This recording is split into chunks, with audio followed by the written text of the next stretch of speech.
Hey everyone, it's Ross, and in today's video we're going to kind of talk about the upcoming fig season. I've had a lot of time to think about it today because, as you can see here, we've been doing a lot of grafting, and grafting is very calming, very relaxing. It's almost like a form of meditation, and I've been sitting here thinking about my trees. And I've been amazed so far with the weather that it's been going on at the end of March in the Northeast, as well as the weather that's been going on for almost all of April. It has been warm, and a lot of my trees are out here on the patio, awake, putting out pretty good amounts of growth. What we do need to do is come in here, and we're going to do another video on that, is fertilize all these trees. The sooner we get this on, the sooner we feed them, really the better season we're going to have. It's basically compounding interest. And you can see that, like I said, a lot of these trees are awake. A lot of them are actually putting out breva. You can see there's a breva down there. This variety here, I could already pinch this. This is Dr. Gawadi. It's putting out really strong growth from the growth tips. And then we also have trees that have been in the greenhouse, like this one. It's put out quite a bit of growth.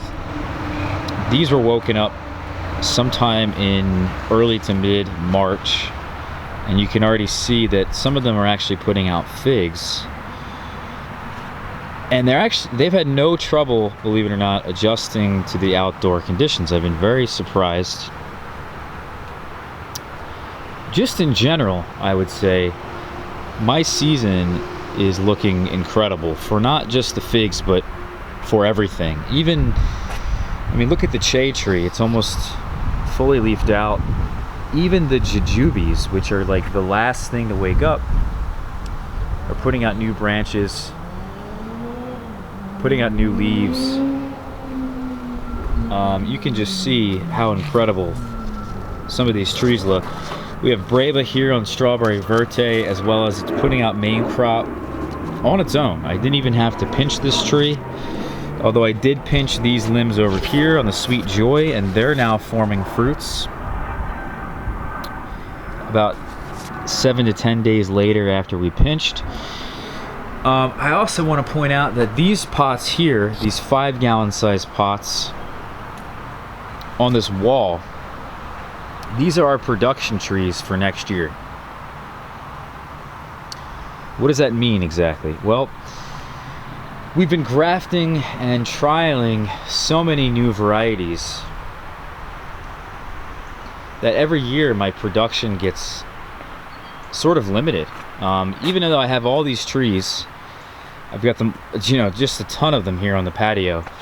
Because I take so many cuttings, because I pretty much cut all these trees back and graft multiple varieties onto them in forms of frankenfigs, to really find out what's the best variety or some of the best varieties out there.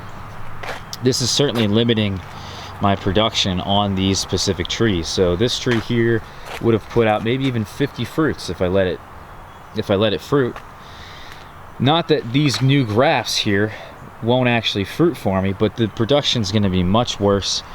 And because we do this so heavily every year, these trees really have been kind of put back. And one of the big recommendations I've made in the past, well, maybe you saw this video, it was one we did indoors over the wintertime, talking about how to start a fig collection. What I would do if I was new to growing figs and how I would start this. This is literally what it looks like.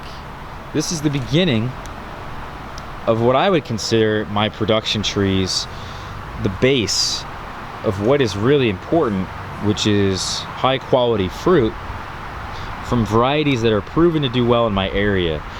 Now, we do have some rootstock that we still have to, or are grafting to. These are a couple of them here, but for the most part, these are the production trees down here. We're going to be adding actually even more, and we're going to let them fully root out in these 5-gallon size pots. Once they do that next year, this time next year, they'll be up potted into either 10-gallon size pots or a 15-gallon size pot on their own. They're gonna get their own pot. These are Smith. Here's another Smith. Another Smith. Here is Ishia Black, UC Davis. Azores Dark, Smith. This is Campaneri, a new French variety that is showing tons of promise. It's even really hardy. I'm gonna have about 5 of these in the ground this year. We also have another Smith. This is another Ishia Black. This is a Frankenfig now of Campaneri and Smith. And then this here is another Azores Dark. We also have an Azores Dark in the ground, and we have another variety that is really special to me in the ground. We're gonna have about 4 Pastiliere trees, and you can see here's the oldest of the Pastiliere. Its first year in the ground didn't do so well this winter, but it's leafing out. And today is the day after Easter Sunday. So this thing's growing. And a lot of my in-ground trees are growing. Almost all of them now are awake. Even the trees that we had planted as dormant trees are now leafing out. So everything that's been in the ground or is in the ground is leafing out. That means we're an entire month. We're basically an entire month. I would say last year my trees really started to get going in the ground sometime around May 15th. And this year, a lot of them are waking up April 15th, which is incredible. Absolutely incredible.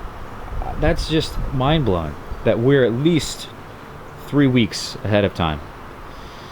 So what that means for me is that, like I was saying in the beginning of this video, is that my season is looking really, really incredible.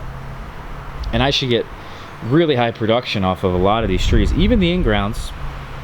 And because we're adding all this heat, like we've talked about many, many times, they're gonna produce really fast. And I'm expecting my in-grounds to put out fruit probably August 1st. I wouldn't doubt that. I think I can seriously make that happen. Here we have Nerucciola de Elba, and look how many Brava it's put on. I count about 10 Brava on this tree. It's also a dwarf tree, so hopefully it doesn't grow too fast and it becomes something that's a bit more hardier in the ground here because of that. We also have things, and I don't want to make this too of a tour style, but here's my Morris nigra mulberry. You can see it's putting out fruits now for the first time. That's really, really exciting. We are still grafting new varieties. You can see there's 2 new varieties on this tree here. We've up potted some things. We put them in different size pots. We're being selective. We've got our trees kind of hanging out here on the patio, still adjusting to the sun. A lot of these actually, by the time you're watching this video, probably will be on fig bid for sale. So look for that in the description. We even have what looks like down here, these are my Capra figs that we are going to be planting in the greenhouse. We have 1 rootstock with 3 different varieties of Capra fig on it. Again, planted in the greenhouse to help and try to colonize the blastophaga. These are the kind of misshapen trees or trees that need a home. We're not really sure what we're doing with these right here. But as you can see, a lot of the trees that are out here existing that haven't really been awake for too long are already putting out some pretty significant growth. And I've been debating whether or not I should indeed even graft onto certain varieties that I had originally planned to. This is Dr. Gawadi, and Dr. Gawadi, as an example, is one that I was going to graft to, because in the same pot behind it is White Triana. White Triana is a very similar fig to Dr. Gawadi, but I have found White Triana to be far superior, even comparable to Col de Dame Blanc. So for me, in my yard, I didn't really care too much about this, and I thought, you know what, let's graft something new onto it. You can see there's 3 limbs. That's plenty of new varieties for this particular tree. But because it's doing so well, because our season's off to such a great start, I feel like I want to get all the fruit off of this tree before I do. Plus, Dr. Gawadi is a good variety, don't get me wrong. Same thing with this one here. This is Sister Madeline's Green Greek. I know Sister Madeline's Green Greek is a great fig, but I have so many figs very similar to it that I figured I could just use this as rootstock and it wouldn't be the biggest of deals. But because we're getting that huge head start, I don't know if I really want to graft that. So what I'm doing now is kind of like, well, if we got a rootstock, and for sure it's rootstock, like LSU Tiger here, which has been able to hold about 6 or 7 new varieties onto it, or Raspberry Latte that's in a similar boat, I want to make sure that I'm using these as rootstock, but grafting as many varieties onto them as possible. So we're kind of changing up our game plan a little bit because of how well the season's going. Now, I don't want to say that the season's guaranteed to be good, because that's not true. We could have plenty of rain. We could also still potentially have a frost. Today's only the day after Easter Sunday.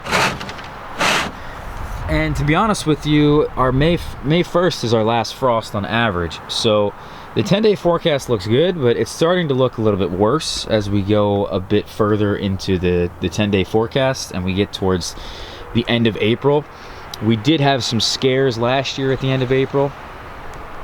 And to be honest with you, we didn't have a single frost last year in April, but we thought we were numerous times, and people around me certainly did. So it's possible, and I don't want to say that this season's going to be incredible, because we could still have a frost. We could still have to move everything around.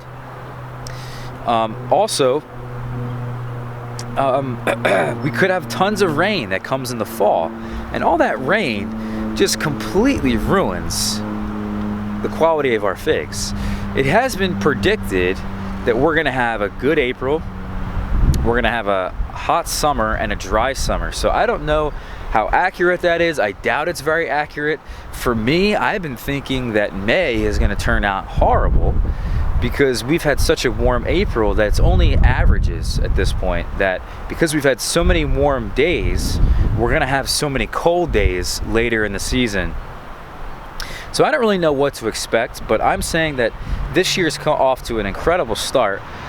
One thing that people are overlooking, and I want to show you guys what's in the greenhouse and talk about our plans with this real quick as well, but I met a local farmer and she was telling me that because our winter was so mild, there's going to be an incredible amount of pests this year, an incredible amount of insects, and it makes a lot of sense. I mean, and that's just basic knowledge. So for me, I'm really in agreement here, and yeah, some things are going to do well, maybe like the figs, but other things are not. And what we really need to pay attention to probably is the stone fruits, the pears, the apples, the things that are going to get hit with those pests a lot more. Maybe even SWD when it comes to my raspberries, my strawberries, my blackberries, my figs.